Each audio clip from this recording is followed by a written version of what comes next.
আমার দীর্ঘদিনের সহপাঠী, একান্ত বন্ধুজন, ঘনিষ্ঠ মানুষ, দীর্ঘদিন একসাথে আমরা পড়াশোনা করেছি। মুফতি মফিজুল ইসলাম রহমতুল্লাহ আলাই জামিয়া রহমানিয়া আরাবিয়ায় আমরা একসাথে অনেক দিন পড়াশোনা করেছি এবং আমাদের মধ্যে বিশেষ ঘনিষ্ঠতা এবং আন্তরিকতাপূর্ণ সম্পর্ক বিদ্যমান ছিল। ছাত্র জীবন থেকে তারপরে কর্মজীবনে আসার পরেও পারস্পরিক যোগাযোগ, সম্পর্ক, বন্ধুত্ব ছিল। আল্লাহ পাক রব্বুল আলামিন আমাদের এই সহপাঠী বন্ধুকে দুনিয়ায় জীবন তার শেষ, হায়াত শেষ, যথাসময়ে আল্লাহ পাক রব্বুল আলামিন তাকে তুলে নিয়ে গেছেন তার কাছে। বয়সের হিসাবে খুব বেশি না, হয়তো 50 বছরের ধারে কাছে বা 50 বছরের মতোই হবে বয়স। আমরা বাংলাদেশে আবার এটাকে একটা শব্দ বানাই, বলে অকাল মৃত্যু। উলামায়ে কেরাম ইসলামী আকীদার ভিত্তিতে এই অকাল মৃত্যু শব্দটাকে এটাকে প্রত্যাখ্যান করে থাকে। অকাল মৃত্যু বলতে কোনো মৃত্যু নাই, বরং প্রত্যেকটা মৃত্যুই তার নির্ধারিত সময়েই সংঘটিত হয়। কোরআনে কারীমের অসংখ্য জায়গায় আল্লাহ পাক রব্বুল আলামিন এ কথা বলেছেন, ইন্নামা আমরুহু ইজা জাআ আজালুহুম ফালা ইস্তাখিরুনা সাআতান ওয়ালা ইস্তাকদিমুন। যখন যার মৃত্যুর সময় চলে আসবে, এক মুহূর্ত আগেও হবে না, এক মুহূর্ত বিলম্বেও হবে না। প্রত্যেকের জন্য নির্ধারিত মৃত্যুর সময়েই প্রত্যেকটা মানুষ মৃত্যুবরণ করবে। এবং হাদিসের মধ্যে, অসংখ্য হাদিসের মধ্যে এই ধরনের তথ্য বর্ণিত হয়েছে যে মানুষের সন্তান যখন মাতৃগর্ভে যখন মানুষের সন্তানের ভ্রূণ তৈরি হয়, যখন মায়ের গর্ভে মায়ের সন্তানের ভ্রূণের 4 মাস বয়স অতিক্রান্ত হয়, 3 চিল্লা 3 চারা 3টা 40 দিন যখন অতিক্রান্ত হয়, তো কয় মাস হয়? 4 মাস হয়। 3 চিল্লায় কয় মাস? 4 মাস।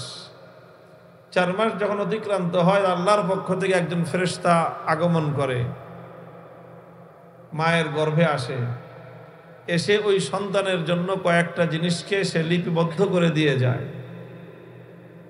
তার রিজিক কি হবে, তার হায়াত কতদিন হবে, তারপরে তার চূড়ান্ত পরিণাম কি হবে, এবং এই বিষয়গুলি তার জন্য চূড়ান্ত হয় এবং এর সবটাই বাস্তবায়িত হয়। এক চুল পরিমাণ এদিক সেদিক হওয়ার সুযোগ নেই। কাজেই এই জন্য ইসলামে অকাল মৃত্যু বলতে কোনো কথা নাই। যার মৃত্যু 1 বছরে হয় তারটাও নির্ধারিত সময়ে, যার মৃত্যু 100 বছরে হয় তারটাও নির্ধারিত সময়ে মৃত্যু হয়। আল্লাহ পাক রব্বুল আলামিন যার জন্য যতটুকু হায়াত বরাদ্দ দিয়েছেন, সে ততটুকু হায়াত ভোগ করেই দুনিয়া থেকে বিদায় নেয়। কেউ চাইলেও হায়াত থাকতে মরতে পারে না, কেউ চাইলেও হায়াত শেষ হয়ে গেলে বাঁচতে পারে না। তো এটা একটা কথা মনে রাখবেন, আমরা কখনো কারো সম্পর্কে কি বলবো না? অকাল মৃত্যু বলবো না। অকাল মৃত্যু বলার দরকার কি? বলতে পারি অল্প বয়স, অল্প বয়সে মারা গেছে, এটা বললেই তো হয়। অকাল মৃত্যু বললে তো আল্লাহ পাক রব্বুল আলামিনের তাকদীরের সাথে সংঘাত তৈরি হয়ে যায়। এটা এই জাহিলি সমাজ ব্যবস্থা রন্ধ্রে রন্ধ্রে এই সকল জাহিলিয়াতকে মানুষের মধ্যে প্রবিষ্ট করে। আর কথা বলতে গেলে তো আমার কথা যেখান দিয়ে শুরু করি যায় ঠেকে রাজনীতির মধ্যে। এটা একটা আমারও সমস্যা, এটা জানি না আমার সমস্যা না, এই সমাজের সমস্যা।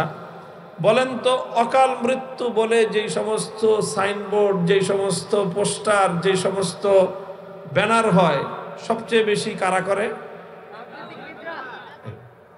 রাজনীতিবিদরাই সবচেয়ে বেশি করে। অন্যরাও করে, কিন্তু অন্যরা সবাই মিলে যা করে রাজনীতিবিদরা তার 10 গুণ বেশি করে।